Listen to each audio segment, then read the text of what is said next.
kita, saya ajak Bapak Ibu Saudara membaca Alkitab bersama-sama di 2 Tawari 26 ayat 1 sampai 23. Raja Uzia. Segenap bangsa Yehuda mengambil Uzia yang masih berumur 16 tahun dan menobatkan dia menjadi raja menggantikan ayahnya Amazia.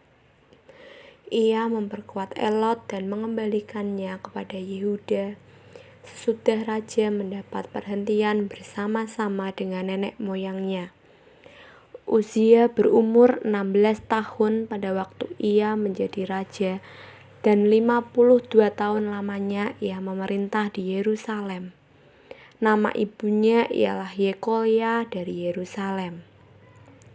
Ia melakukan apa yang benar di mata Tuhan, tepat seperti yang dilakukan Amazia ayahnya. Ia mencari Allah selama hidup Zakaria, yang mengajarnya supaya takut akan Allah. Dan selama ia mencari Tuhan, Allah membuat segala usahanya berhasil. Maka majulah ia berperang melawan orang-orang Filistin dan membongkar tembok Gat, Yabne, dan Asdod. Lalu mendirikan kota-kota di sekitar Asdod dan di lain-lain wilayah orang Filistin. Allah menolongnya terhadap orang Filistin dan terhadap orang Arab yang tinggal di Gur-Baal dan terhadap orang Meunim. Orang-orang Amon membayar upeti kepada Uzia. Namanya termasyhur sampai ke Mesir karena kekuatannya yang besar. Uzia mendirikan menara di Yerusalem, di atas pintu gerbang sudut, di atas pintu gerbang lebak, dan di atas penjuru, serta mengokohkannya. Ia mendirikan juga menara-menara di padang gurun dan menggali banyak sumur, karena banyak ternaknya, baik di dataran rendah maupun di dataran tinggi. Juga ia mempunyai petani-petani dan penjaga-penjaga kebun anggur di gunung-gunung dan di tanah yang subur, karena ia suka pada pertanian. Selain itu, Uzia mempunyai tentara yang sanggup berperang, yang maju berperang dalam laskar-laskar menurut jumlah anak buah yang dicatat oleh Paniterai Yeiel dan penata usaha Maasea. Di bawah pimpinan Hananya, salah seorang panglima raja. Kepala-kepala pahlawan-pahlawan yang gagah perkasa itu seluruhnya berjumlah 2.600 orang. Di bawah pimpinan mereka terdapat satu bala tentara terdiri dari 307.500 orang yang gagah perkasa dalam berperang untuk membantu raja dalam menghadapi musuh. Uzia memperlengkapi seluruh tentara itu dengan perisai, tombak, ketopong, baju zirah, busur, dan batu umban. Ia membuat juga di Yerusalem alat-alat perang ciptaan seorang ahli yang dapat menembakkan anak panah dan batu besar untuk ditempatkan di atas menara-menara dan penjuru-penjuru.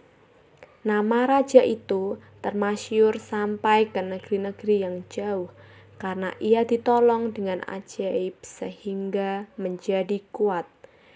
Setelah ia menjadi kuat, ia menjadi tinggi hati sehingga ia melakukan hal yang merusak.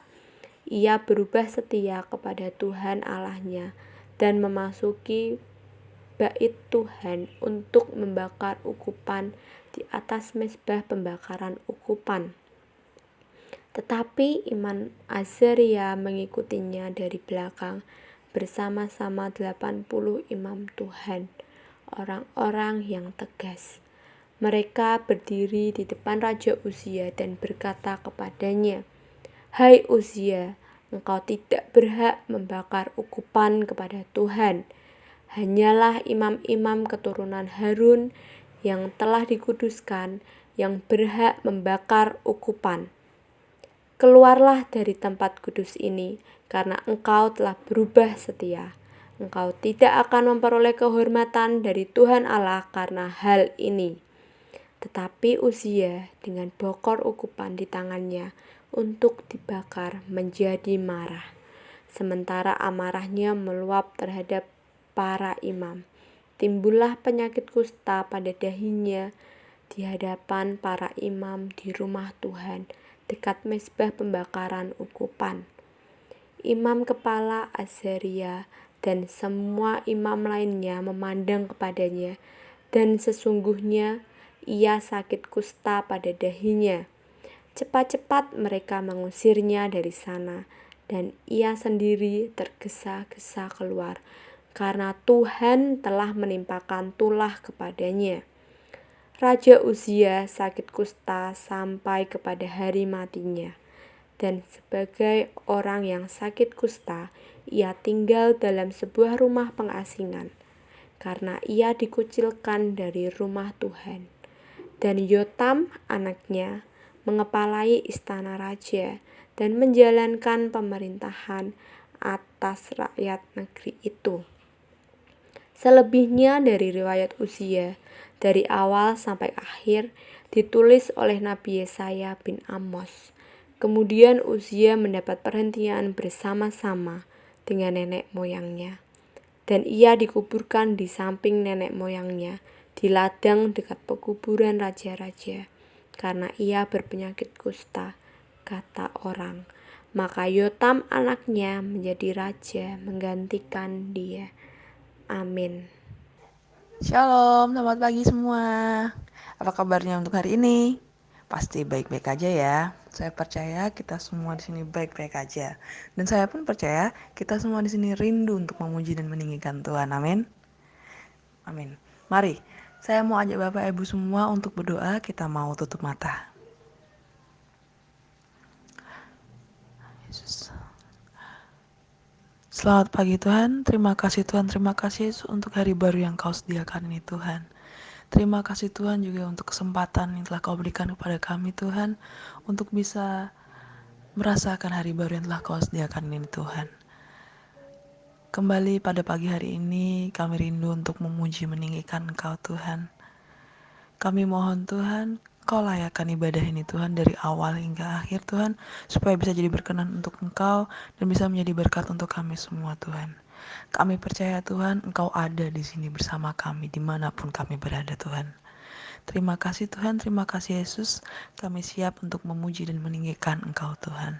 Haleluya. Amin.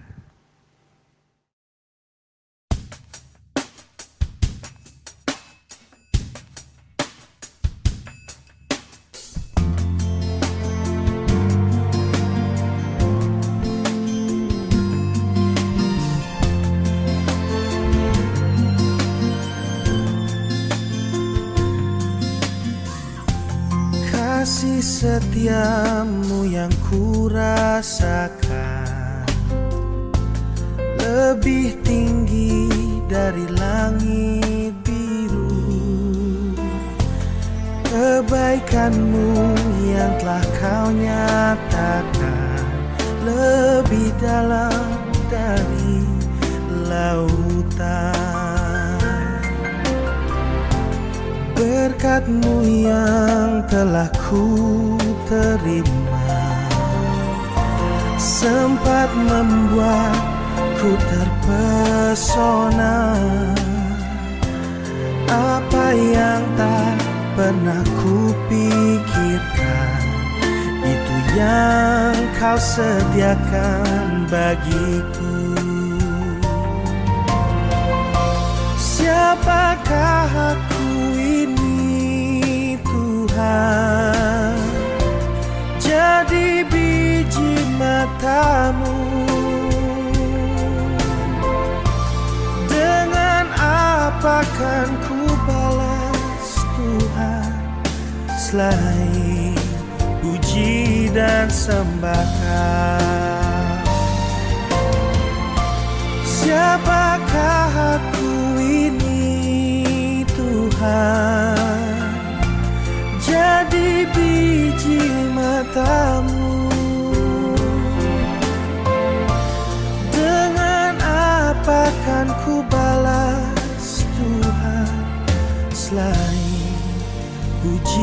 dan sembahkan.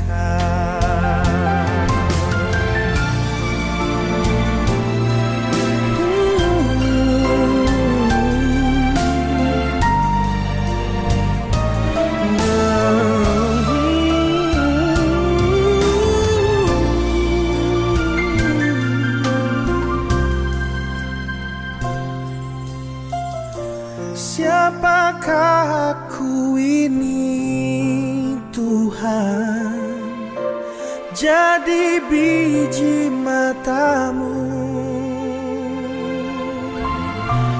Dengan apa kan ku balas Tuhan, selain puji dan sembah?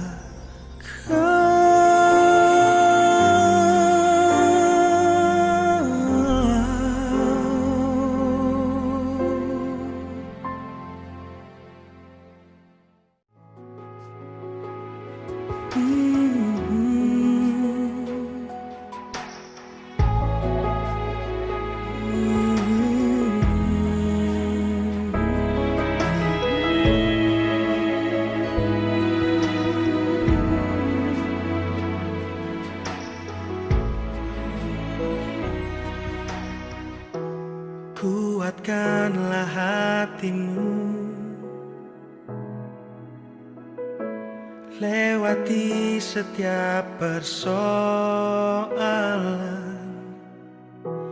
Tuhan Yesus selalu menopangmu. Jangan berhenti harap padanya. Tuhan pasti sanggup, tangannya takkan terlambat untuk mengangkatmu. Tuhan masih sanggup, percayalah, Dia tak tinggalkanmu.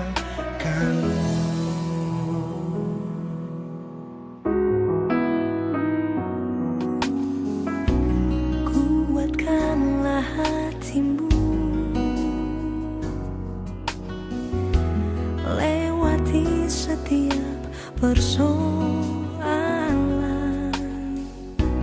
Tuhan Yesus selalu menopangmu.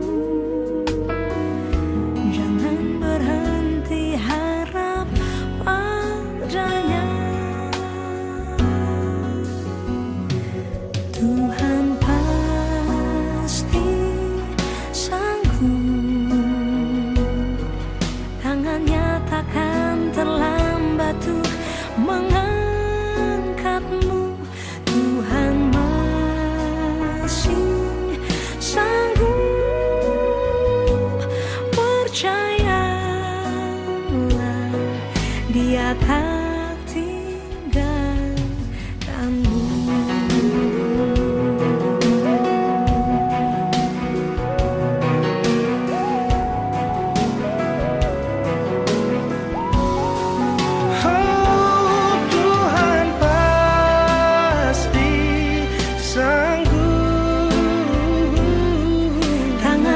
Takkan terlambat untuk mengangkatmu. Tuhan masih sanggup, percayalah, Dia masih sanggup. Tuhan pasti sanggup, tangannya takkan terlambat untuk mengangkatmu.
hatiku, kau di pikiranku dan bawaku mendekat. Di mana kau tinggal? Kau di hatiku, kau di pikiranku dan bawaku mendekat. Di mana kau tinggal? Ku perlu kau Tuhan, menjamah hatiku. Ku perlu kau Tuhan di hidupku. Hanya Engkau Tuhan mengerti hatiku. Hanya Engkau Tuhan yang ku perlu.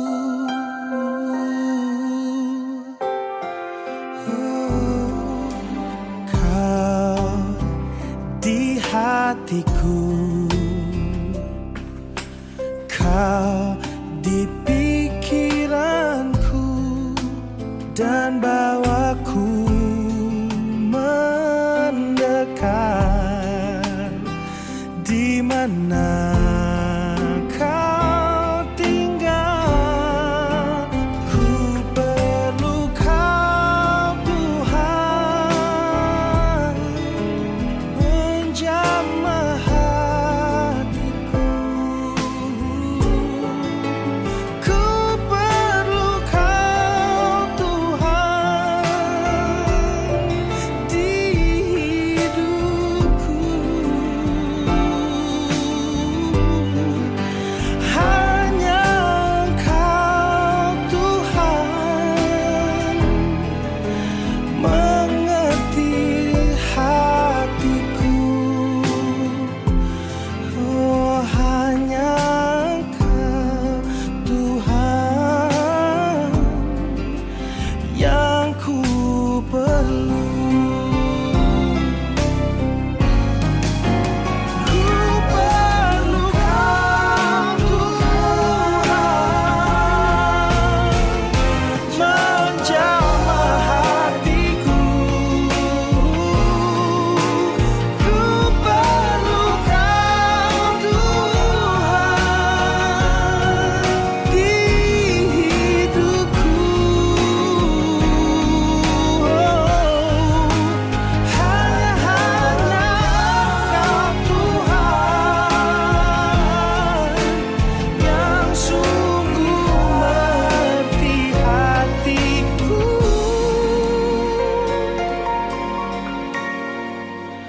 Hanya Engkau Tuhan yang ku perlu.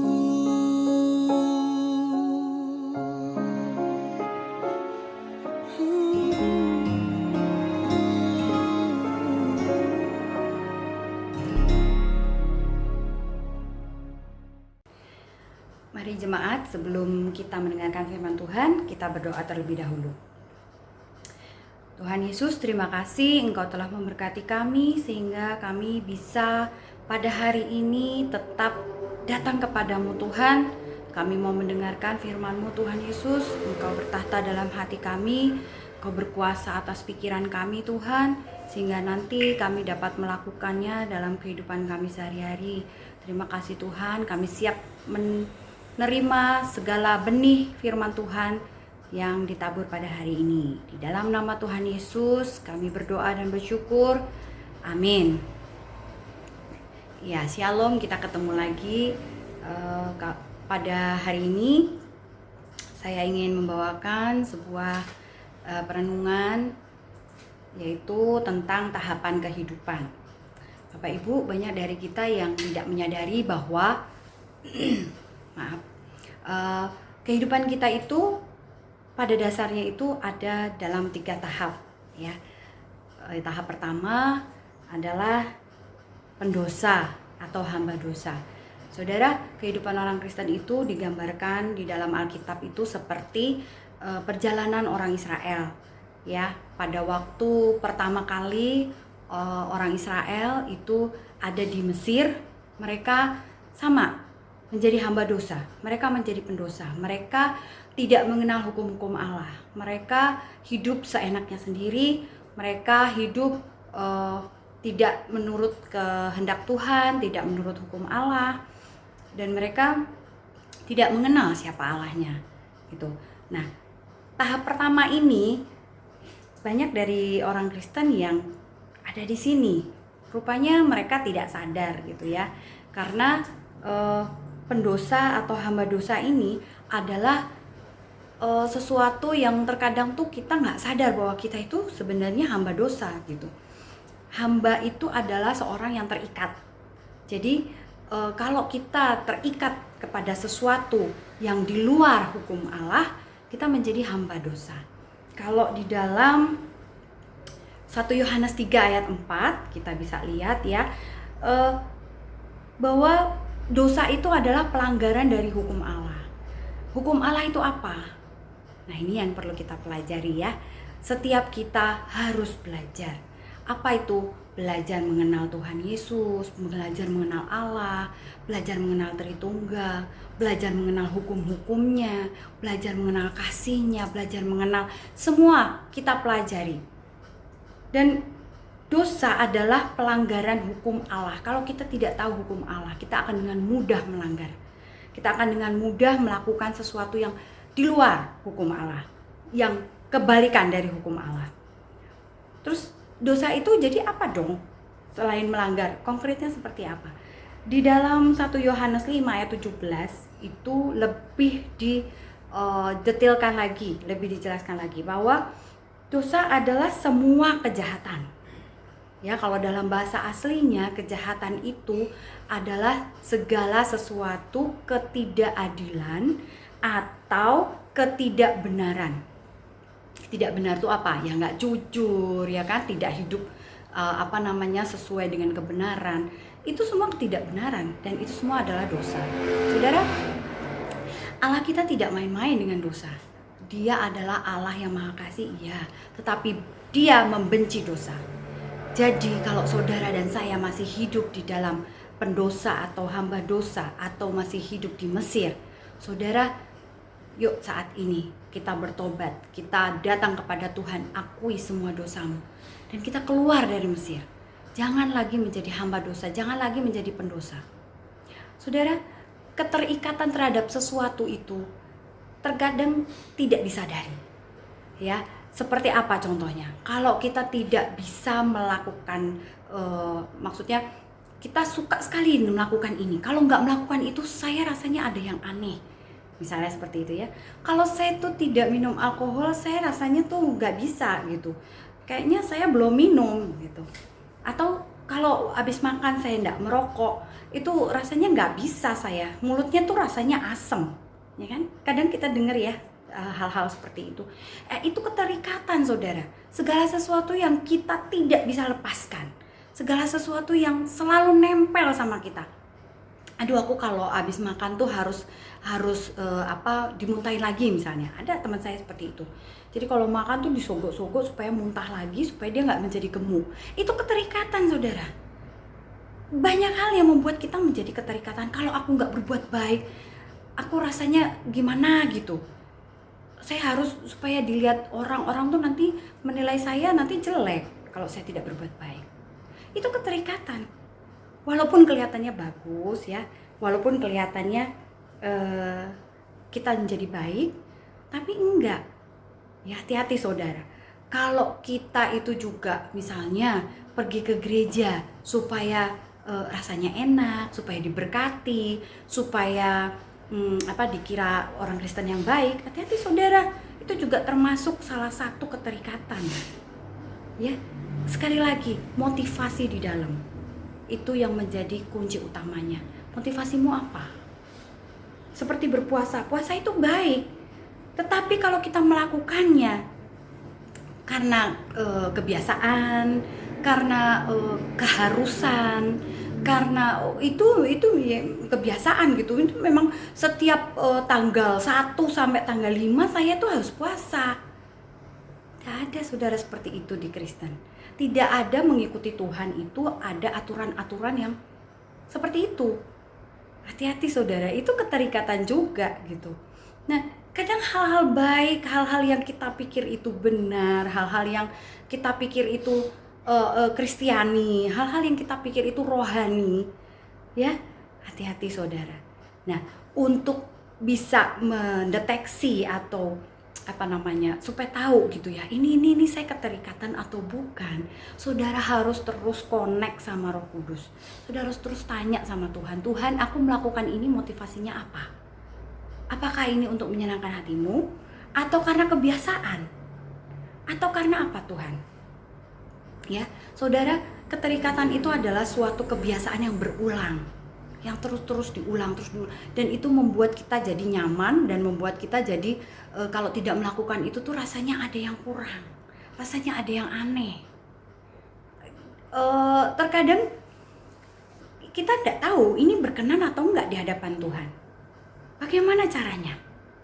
Ya saudara, banyak pertanyaan seperti itu yang rasanya tidak terjawab.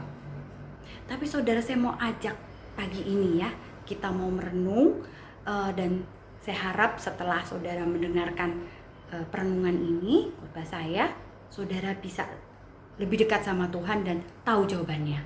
Ya, yang pertama, tahap pertama adalah pendosa atau hamba dosa. Dan setiap manusia setelah diciptakan oleh Tuhan, Adam jatuh ke dalam dosa dan membuat semua orang, semua manusia, semua ciptaan Allah menjadi terkutuk dan berdosa. Kenapa? Karena pada saat Tuhan Allah memberikan kuasanya, semua ciptaan, semua bumi dan segala macam isinya itu ditaruh di dalam kuasa Adam. Kemudian Adam menyerahkannya dan jatuh ke dalam dosa dan menyerahkannya kepada iblis. Akhirnya semua ciptaan jatuh ke dalam dosa dan menjadi berdosa, menjadi pendosa. Kita semua menjadi pendosa, tidak ada yang tidak. Nah, hal ini tidak bisa kita lepaskan sendiri. Perjanjian Lama mengatakan bahwa tidak bisa ada yang menghapus dosa. Walaupun itu darah domba, ya pada zaman dahulu kan ada darah domba yang tercurah, darah kambing, darah apa, semua binatang tidak bisa menghapus. Hanya satu yang bisa menghapus, yaitu apa? Darah anak domba. Darah Tuhan Yesus sendiri. Darah anak Allah sendiri yang bersih tanpa cacat, tidak ada noda, tidak ada dosa. Yang menjadi berdosa dihitung sebagai orang-orang yang berdosa dan akhirnya disalibkan dan mati untuk kita. Baru dosa itu bisa terhapus. Nah, ini kita masuk ke tahap kedua, yaitu apa? Setelah Tuhan Yesus datang, Dia menebus dosa-dosa kita. Dia membuat kita menjadi orang yang merdeka. Dia membuat kita tidak lagi menjadi hamba. Kita ini adalah orang merdeka. Sudah dibebaskan di atas kayu salib sama Tuhan. Artinya apa? Yesus datang ke dalam dunia. Dia menjadi anak manusia. Dia mengambil semua dosa-dosa. Dia tanggungkan semua di atas punggungnya. Dia tanggungkan semua di atas tangannya. Sehingga pada saat Dia disalib, dosa-dosa kita juga ikut tersalib di sana. Dosa-dosa kita yang banyak itu sudah ikut luntur di kayu salib. Dilunturkan oleh darahnya. Pada saat Dia disiksa, pada saat Dia mengalami segala hal kesengsaraan itu, Dia tanggung semua dosa kita. Dan disitulah, pada saat itulah kita merdeka. Sesungguhnya iblis dan semua penguasa dunia itu sudah ditaklukkan oleh Yesus. Karena pada saat Dia disalib, Dia menang. Dia tidak menyerahkan keinginannya itu, tapi Dia menyerahkannya kepada Bapa. Dia tidak mendahulukan keinginannya, tapi dia menyerahkannya kepada Bapa dan berserah penuh bahwa rencana Bapa itu masuk ke dalam dirinya dan dia lakukan, yaitu penyalipan itu. Maka segala keinginannya, segala kedagingannya habis sudah, dan dia menang atas kedagingannya sendiri, atas keinginannya sendiri, atas dunia. Ya saudara, keinginan dunia itu berbeda dengan keinginan Allah. Keinginan dunia, keinginan kita, keinginan daging itu adalah dosa. Melakukan dosa, melakukan apa yang iblis katakan, melakukan apa yang iblis mau, itu dosa, karena melanggar hukum Allah. Tetapi pada saat kita serahkan keinginan kita dan kita mengikuti hukum Allah, kita mengikuti rencananya, kita pasrah dan berserah pada rencananya, maka apa yang Tuhan rencanakan itu terjadi dalam diri kita. Itulah kemenangan kita. Itulah kemenangan kita atas dosa sebenarnya. Dan itulah yang terjadi di kayu salib. Yesus menyerahkan keinginannya kepada Bapaknya. Yesus menyerahkan kedagingannya kepada Bapaknya. Dia tahu di salib itu tidak enak, tapi dia mau serahkan kepada Bapa. Iya Bapa, aku mau disalib. Aku mau menderita.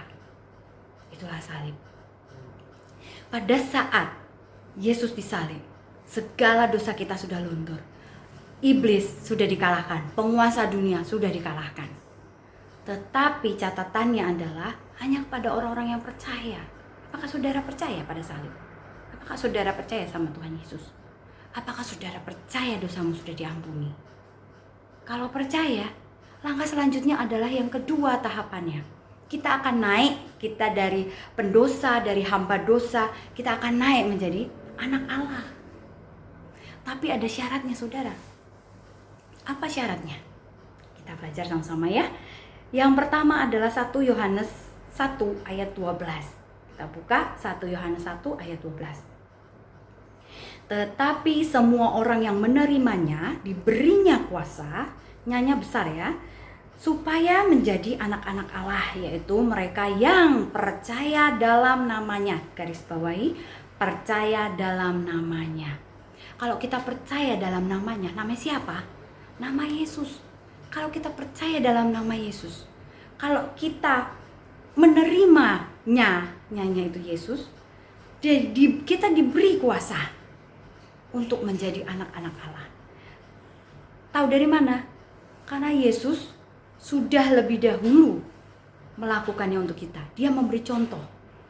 Ini loh yang aku lakukan, supaya aku disebut anak Allah, supaya aku disebut sebagai juru selamat. Ini yang aku lakukan untuk kamu dan saya. Dan itu yang dilakukan Yesus. Yesus percaya dalam nama Bapaknya. Dia dan Bapa adalah satu. Ini namanya iman. Saudara berserah, saudara percaya penuh, saudara tidak punya kalau percaya penuh tuh bergantung gitu sama Yesus. Enggak punya rasa apa-apa sama yang lain. Sudah percaya aja sama itu. Seperti misalnya kalau kita sedang kebanjiran ya, sampai ke atap, kita ada di atap, terus kemudian datanglah tim SAR. Tapi bukan pakai skoci, dia pakai helikopter misalnya. Terus dia taruh itu tali tambang. Tali tambang, ayo ditarik itu tambangnya diambil. Yuk pegangan sama tambang supaya kamu selamat. Ya kita pegangan tambang itu. Sementara ada pohon menjulur, sementara ada misalnya kasur terapung di bawah kita nggak akan loncat karena kita percaya bahwa dengan pegang tambang dari helikopter itu kita akan selamat sampai ke tujuan.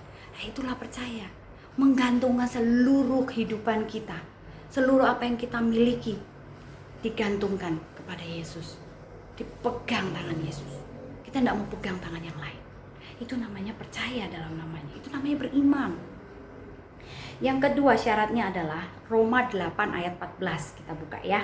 Roma 8 ayat 14. Semua orang yang dipimpin Roh Allah adalah anak Allah. Sebab kamu tidak menerima roh perbudakan yang membuat kamu menjadi takut lagi, tetapi kamu menerima roh yang menjadikan kamu anak Allah.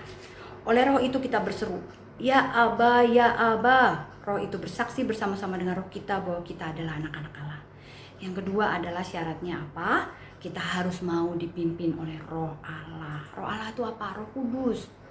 Saudara harus garis bawahi, saudara harus meminta Roh Kudus untuk datang ke dalam hati, bertahta dan menjadi tuan, memimpin seluruh kehidupan saudara. Saudara mau bangun tidur, mau dari bangun tidur sampai merem, sampai tidur lagi, saudara harus dipimpin oleh Roh Allah. Saudara harus dipimpin oleh Roh Kudus. Saudara bukan saudara lagi. Galatia katakan apa? Hidupku bukannya aku lagi, tetapi Yesus di dalamku. Artinya apa? Hidup kita ini bukan kita lagi, bukan kehendak kita. Kita mau melangkah, kita mau pakai baju, kita mau ngapain, itu semua pimpinan Roh Kudus. Ya, kalau kita mau berbuat baik, kita mau berbuat kebiasaan kita sehari-hari, keseharian kita, semua dipimpin oleh Roh Kudus. Susah? Enggak. Asal kita mau meremukkan daging kita, asal kita mau mengecilkan daging kita.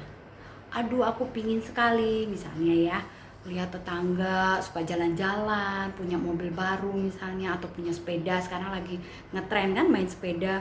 Tetangga sebelah tuh punya sepeda baru, kok kita nggak punya? Tahan keinginanmu. Hidup dipimpin Roh Kudus, hidup dipimpin Roh Allah. Kalau Tuhan Allah tidak memberi kita sepeda baru, tidak memberi kita jalan-jalan, tidak memberi kita mobil baru misalnya, atau TV, atau rumah baru, atau apapun itu, ya sudah, tidak apa-apa. Kenapa? Karena begitu kita dekat sama Tuhan, begitu hidup kita dipimpin oleh Roh Allah, perlahan tapi pasti saudara tidak akan punya keinginan lagi. Keinginan duniawi maksudnya ya. Tapi keinginanmu cuma satu, menyenangkan Tuhan. Kalau saudara punya keinginan untuk mencari kekayaan, untuk diri sendiri, untuk hidup senang, untuk hidup di zona nyaman, hati-hati saudara. Saudara tidak dipimpin oleh Allah. Kenapa? Karena Allah tidak suka ke zona nyaman. Karena Allah tidak pernah hidup di dalam, Yesus tidak pernah hidup di dalam zona nyaman. Setiap hari hidupnya itu diuber-uber, ya, diuber siapa? Diuber pengikutnya, dimintain tolong untuk menyembuhkan penyakit dan sebagainya, ya kan? Suruh mengajar, suruh menghidupkan orang mati, disuruh menyembuhkan dan sebagainya. Dan juga dikejar-kejar orang Farisi, ya, ditanya yang macam-macam, terus diancam mau disalib dan segala macam, mau diancam mau dibunuh, mau dilemparin batu. Hidupnya Yesus tidak ada dalam zona nyaman. Hidupnya Yesus selalu penuh dengan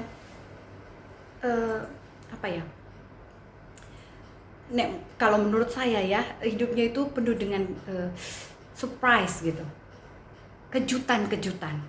Dari pagi dia buka mata, dia datang kepada Tuhan, dia datang kepada Allah Bapa berdoa. Buka mata sudah banyak orang kumpul, minta tolong dia untuk sembuhkan. Itu surprise banget, kejutan banget gitu. Ya kan? Itu hidupnya Yesus.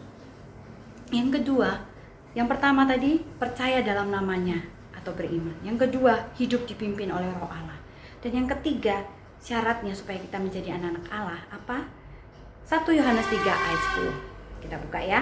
1 Yohanes 3 ayat 10. Inilah tandanya anak-anak Allah dan anak-anak iblis. Setiap orang yang tidak berbuat kebenaran tidak berasal dari Allah. Demikian juga barang siapa yang tidak mengasihi saudaranya. Yang ketiga adalah kita kalau mau disebut anak-anak Allah harus 1, melakukan kasih, mengasihi saudaramu, mengasihi siapapun yang kamu temui. Dan yang kedua adalah melakukan kebenaran. Melakukan kasih dan melakukan kebenaran itu adalah ciri-ciri anak-anak Allah. Itu adalah syarat kita menjadi anak Allah. Susah. Tidak mudah saudara. Tapi menjadi anak Allah adalah privilege, hak, sesuatu yang khusus yang Tuhan beri. Itu sesuatu yang luar biasa saudara. Kalau saudara tiba-tiba diangkat anak jadi anaknya Pak Jokowi, luar biasa kan? Kehidupan kita diberkati, ya kan? Mau minta apa aja boleh. Kita ke istana itu udah kayak main ke tetangga, ya kan? Boleh aja keluar masuk seenaknya ke istana. Seperti itulah kalau kita diangkat anak menjadi anak Allah. Kita akan punya kuasa yang sama. Kita akan punya keajaiban-keajaiban, mujizat-mujizat yang dilakukan oleh Yesus sama. Kita akan bisa melakukan apa yang Yesus lakukan. Karena Yesus sendiri bilang bahwa kita semua anak-anak Allah. Bahwa kita ini semua adalah anak-anak Allah. Dan itu sudah dicontohkan oleh Yesus, diteladankan oleh Yesus sebagai kakak sulung kita, sebagai buah sulung.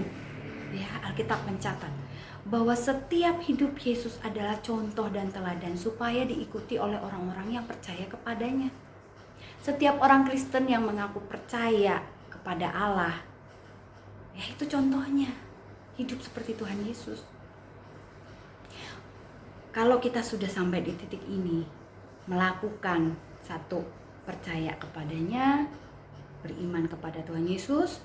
Yang kedua, hidup dipimpin oleh roh Allah atau Roh Kudus.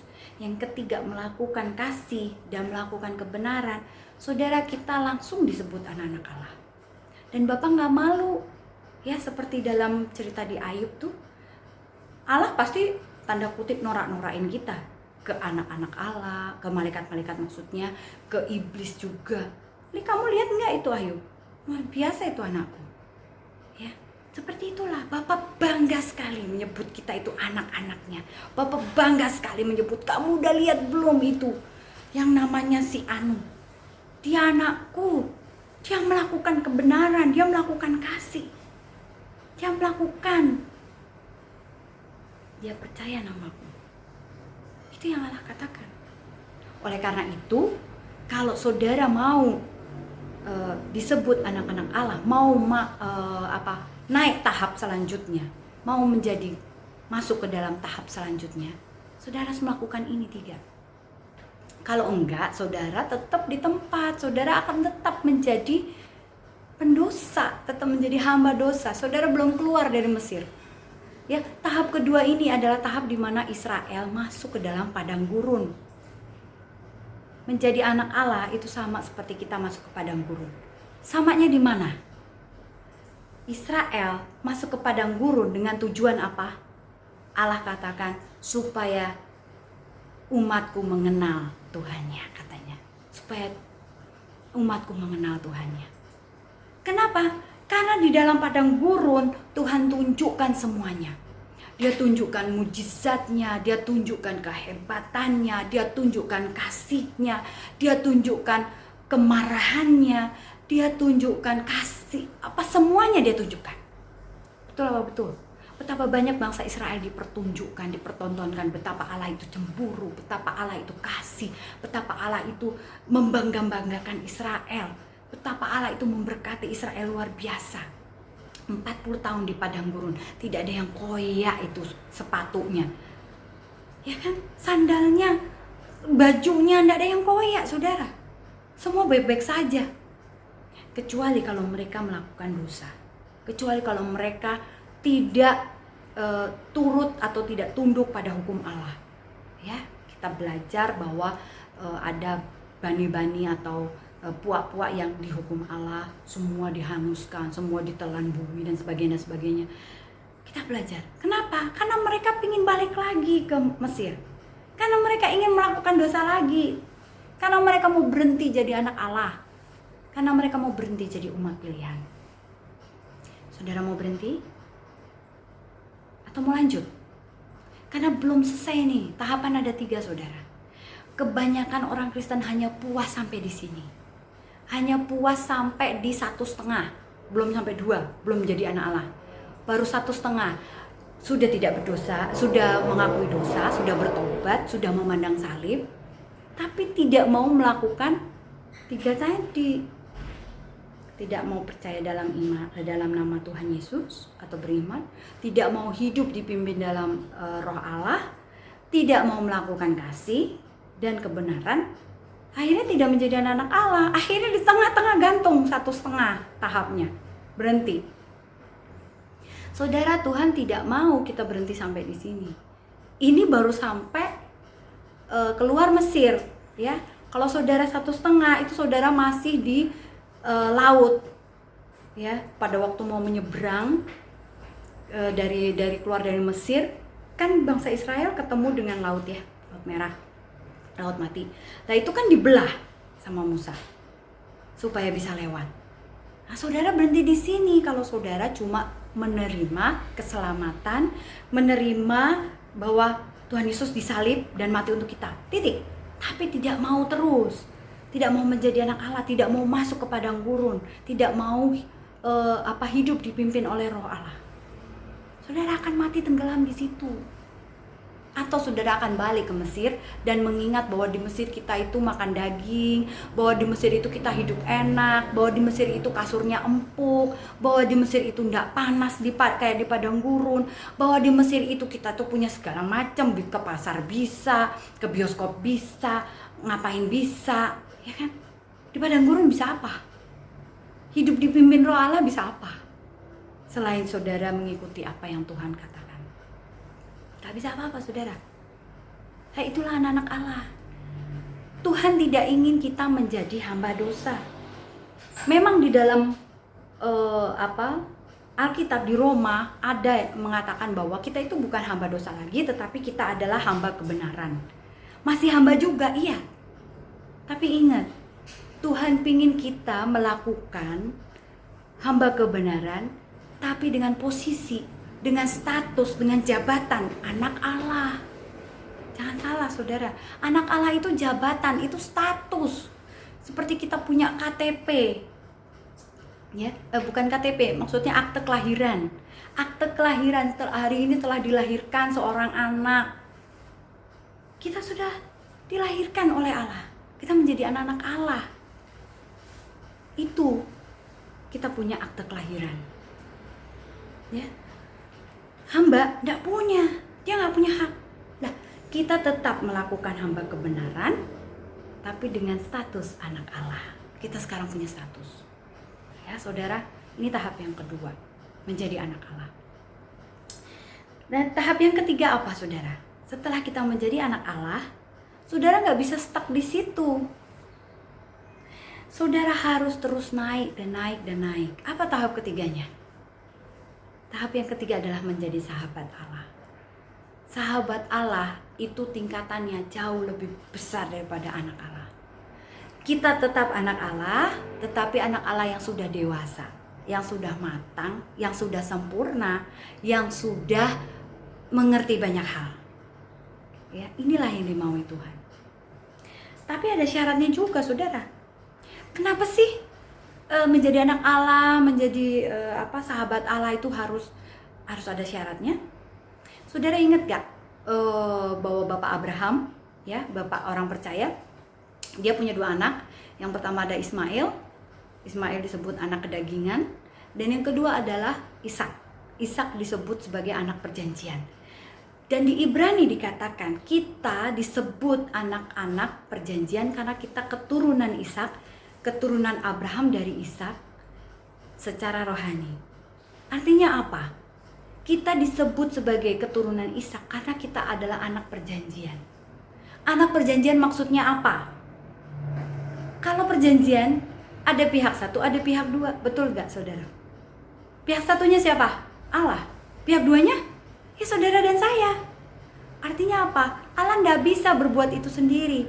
Harus ada pihak kedua yang melakukan perjanjiannya. Baru janji-janjinya digenapi dalam hidup kita. Itu namanya perjanjian. Kecuali kalau anugerah. Yesus mati di kayu salib adalah anugerah. Sedangkan kita anak perjanjian, kita bukan anak sembarangan, saudara. Kalau anak sembarangan mah dicuekin sama Tuhan. Kamu mau nakal, kamu mau apa terserah.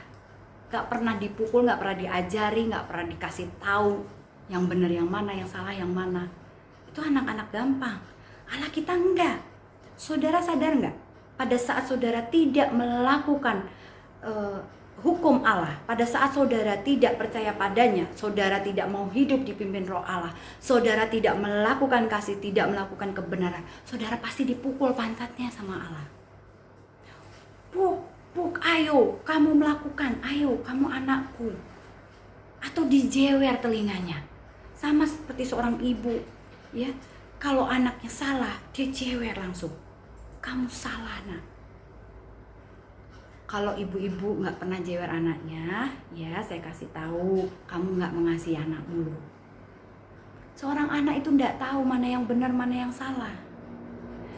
Yang salah begitu dia melakukan salah, jewer. Biar dia tahu bedanya.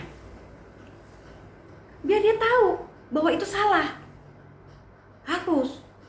Alkitab juga mengajarkan seperti itu. Di Amsal dikatakan bahwa hajarlah anakmu kalau dia berbuat salah, supaya dia tahu jalan yang benar. Ada. Nah, saudara, begitulah Allah kita. Itulah kenapa ada perjanjian. Ada pihak satu dan ada pihak kedua. Benar nggak, saudara? Nah, saudara, yang ketiga adalah menjadi sahabat Allah. Kita buka ya. Syaratnya apa menjadi sahabat Allah? Yohanes 15 ayat 14. Yohanes 15 ayat 14. Kamu adalah sahabatku jikalau kamu berbuat apa yang kuperintahkan kepadamu. Saya ulangi, kamu adalah sahabatku jikalau kamu berbuat apa yang kuperintahkan kepadamu. Garis bawahi apa yang kuperintahkan kepadamu. Syarat yang pertama, saudara, saudara harus melakukan apa yang diperintahkan kepadamu. Oleh siapa? Oleh Yesus. Ini Yesus yang ngomong. Ayat 15-nya. Aku tidak menyebut kamu lagi hamba, sebab hamba tidak tahu apa yang diperbuat oleh tuannya. Tetapi aku menyebut kamu sahabat, karena aku telah memberitahukan kepada kamu segala sesuatu yang telah kudengar dari Bapakku. Saudara, kalau saudara tidak pernah mendengar apa yang Yesus katakan, hati-hati saudara.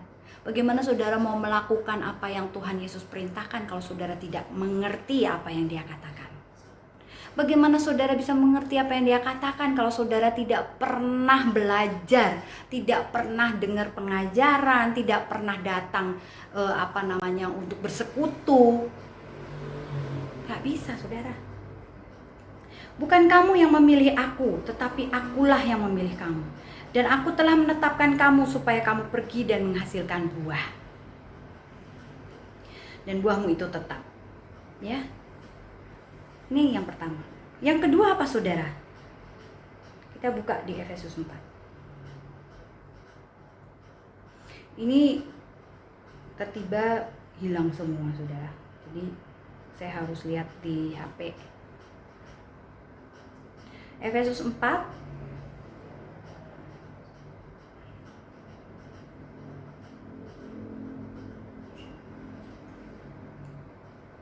ayat 13. Sampai kita semua telah mencapai kesatuan iman dan pengetahuan yang benar tentang anak Allah, kedewasaan penuh dan tingkat pertumbuhan yang sesuai dengan kepenuhan Kristus, sehingga kita bukan lagi anak-anak yang diombang-ambingkan oleh rupa-rupa angin pengajaran, oleh permainan palsu manusia dan kelicikan mereka yang menyesatkan. Ya, saudara, yang kedua adalah kita bertumbuh. Kita mengalami pertumbuhan. Kita bukan lagi anak-anak. Karena kita mengalami pertumbuhan. Syaratnya apa? Supaya mengalami pertumbuhan. Yang pertama, mencapai kesatuan iman. Yang ayat 13. Mencapai kesatuan iman. Kesatuan iman dengan siapa? Dengan Yesus, dengan saudara-saudara kita seiman. Saudara, iman itu bersama-sama. Yesus itu adalah Yesus mengumpamakan hidup kekristenan itu seperti satu tubuh, satu kesatuan. Ya, Yesus sebagai kepala dan kita adalah anggota-anggota tubuhnya. Ada yang jadi tangan, ada yang jadi kaki, ada yang jadi mata, ada yang jadi apa. Itu butuh kesatuan iman, saudara. Dan itu butuh hidup untuk hidup dalam damai, untuk hidup dalam persekutuan bersama sesama saudara seiman. Itu butuh seperti itu. Nah, itulah yang membuat kita bertumbuh, saudara. Jadi kalau saudara tidak tertanam dalam gereja, saudara tidak ikut pelayanan, saudara tidak mau memberikan hidupmu buat orang lain, saudara tidak akan pernah bertumbuh. Walaupun saudara ke gereja setiap hari, berdoa setiap hari, puasa setiap hari, enggak bisa saudara. Karena dicatat di sini bahwa kesatuan iman, mencapai kesatuan iman dan pengetahuan yang benar tentang anak Allah membuat kita bertumbuh.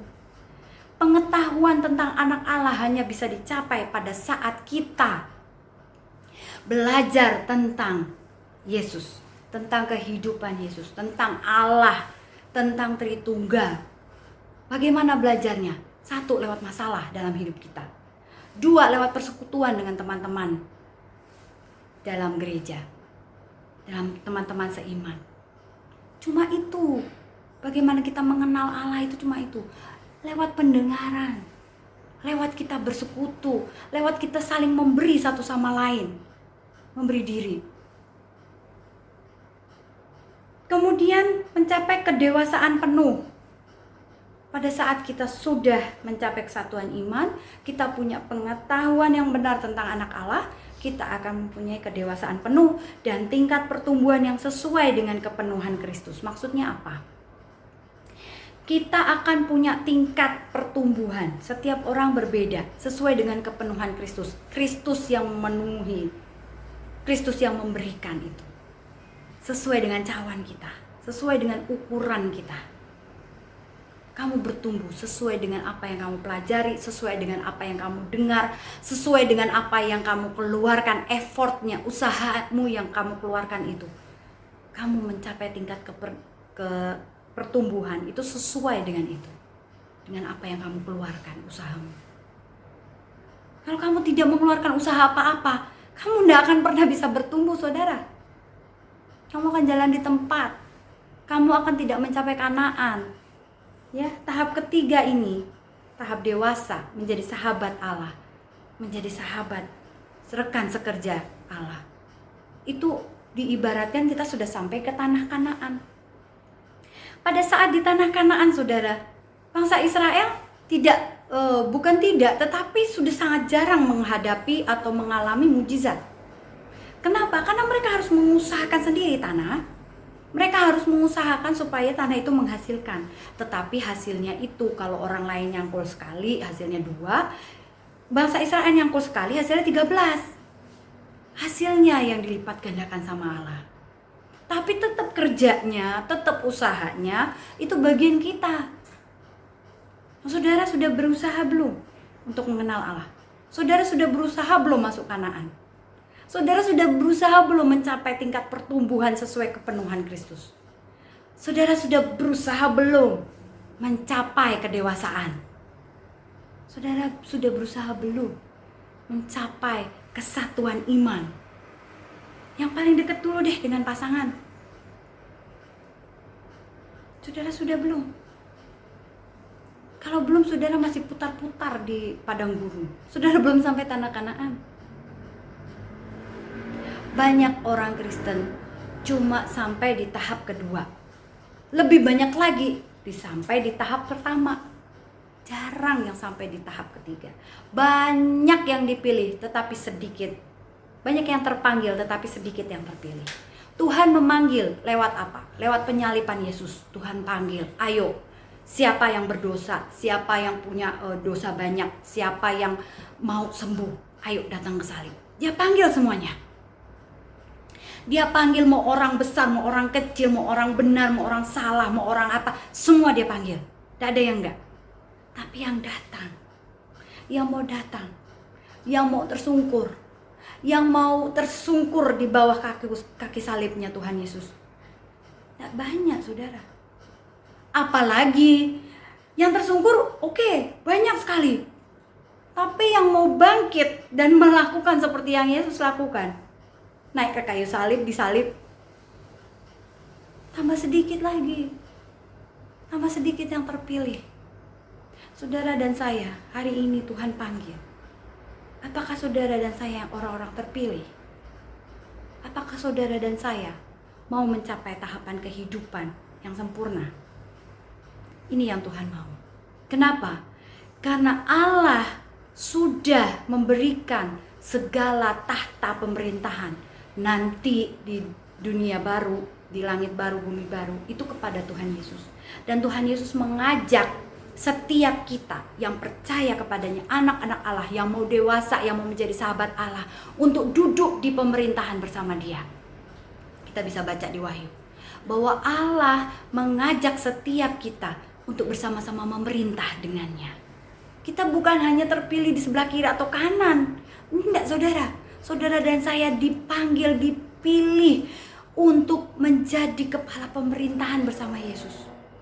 Dan itu tidak bisa dilakukan oleh anak-anak, saudara. Hanya orang dewasa yang bisa memerintah. Hanya orang dewasa yang bisa bekerja sama dengan Yesus, dengan Allah. Hanya orang dewasa yang bisa menjadi rekan sekerja Allah. Saudara dan saya bukan. Semoga perenungan ini bisa membuka mata kita ya. Kita sama-sama ngecek, saya di tahap mana. Harus jujur, saudara. Saudara jujur terhadap diri saudara sendiri, dan kemudian datang kepada Tuhan, datang kepada Yesus, dan akui semuanya. Saya mau Tuhan. Sampai ke tahap 3. Saya sekarang masih di tahap 1 Tuhan, tapi saya mau naik ke tahap 3. Amin, saudara. Ya, kita berdoa. Terima kasih Tuhan untuk firman hari ini. Tuhan, kami percaya Bapa, hamba-Mu selesai berbicara, tetapi Roh Kudus terus dan terus mengajarkan kepada kami supaya kami dapat melewati setiap tahapan kehidupan dengan baik. Kami tidak mau berhenti di tahap 1 Tuhan. Kami tidak mau jadi pendosa, kami tidak mau jadi hamba dosa Tuhan. Tapi kami mau naik menjadi anak-anak Allah. Tapi kami tidak mau berhenti sampai di situ Tuhan. Kami mau naik lagi menjadi sahabat Allah. Kami mau Tuhan melakukan kehendak-Mu. Kami mau Tuhan mengalami pertumbuhan. Kami mau Tuhan. Ajar kami Yesus, ajar kami Roh Kudus, pegang tangan kami ya Allah, supaya kami tetap kuat, tetap disiplin melakukan apa yang Kau ajarkan pada kami hari ini. Terima kasih Bapa di surga, kami serahkan kehidupan kami selanjutnya di dalam tangan-Mu, dan kami percaya di dalam nama Yesus, kami semua yang mendengarkan firman ini dapat berubah dan melakukan apa yang Tuhan katakan. Terima kasih Bapa di surga, di dalam nama Yesus kami berdoa dan bersyukur. Sama-sama katakan amin.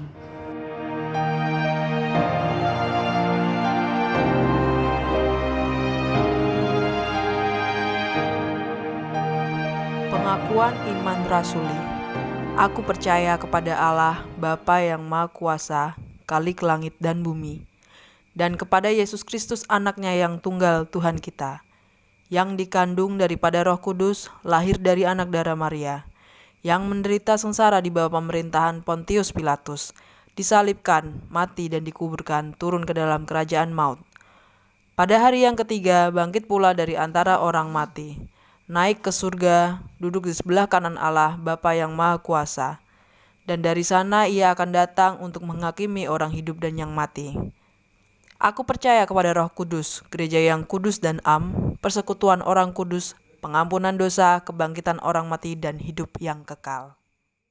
Saudara yang terkasih di dalam Tuhan, tiba waktunya kita mengakhiri ibadah kita pagi hari ini. Mari kita berdoa. Kembali kami datang kepadamu Tuhan dalam ucapan syukur untuk segala kemurahan-Mu yang Kau curahkan pada pagi hari ini. Terima kasih Engkau sudah menyertai setiap kami di dalam ibadah minggu pagi hari ini Tuhan. Berkati setiap kami di dalam aktivitas kami selanjutnya. Dan jika kami esok hari akan bekerja, akan kembali kepada rutinitas kami minta pernyataan-Mu Roh Kudus di dalam setiap kehidupan kami. Karena kami sadar dan percaya bahwa hanya penyertaan Tuhanlah yang akan menjadikan semuanya berhasil. Terima kasih Bapa. Urapi setiap kami, tutup bungkus dalam darah Tuhan Yesus yang kudus, proteksi setiap kami dari segala sakit penyakit, lindungi setiap kami dari segala kecelakaan, jauhkan kami dari segala pencobaan. Dan biarlah kasih Kristus terus melimpah di dalam setiap kehidupan kami, dan kami boleh mewartakan kasih Tuhan dimanapun kami berada. Roh Kudus, berikan kami roh keberanian dan hapuskan roh ketakutan bagi setiap kami yang mendengar kebenaran firman-Mu. Cabut itu di dalam nama Tuhan Yesus Kristus, gantikan dengan roh sukacita dan damai sejahtera, keberanian di dalam bekerja dan berkarya, keberanian di dalam menjadi saksi Kristus, keberanian di dalam mewartakan kematian dan kebangkitannya. Terima kasih Bapa, dan sebelum kami undur dari tempat ini dan kami kembali kepada aktivitas kami meminta berkat-Mu tercurah di dalam kehidupan kami. Saudara yang terkasih, terimalah berkat dari Tuhan. Tuhan memberkati engkau dan melindungi engkau. Tuhan menyinari engkau dengan wajah-Nya dan memberi engkau kasih karunia. Tuhan menghadapkan wajah-Nya kepadamu dan memberi engkau damai sejahtera. Pulanglah dalam damai Tuhan. Tuhan Yesus Kristus akan terus bersama dengan engkau mulai hari ini hingga Maranatha, sampai Dia datang yang kedua kalinya. Hanya di dalam dan demi nama Tuhan Yesus Kristus, semua kita yang percaya dan diberkati, katakan amin. Terima kasih, selamat hari Minggu, Tuhan Yesus memberkati. Shalom.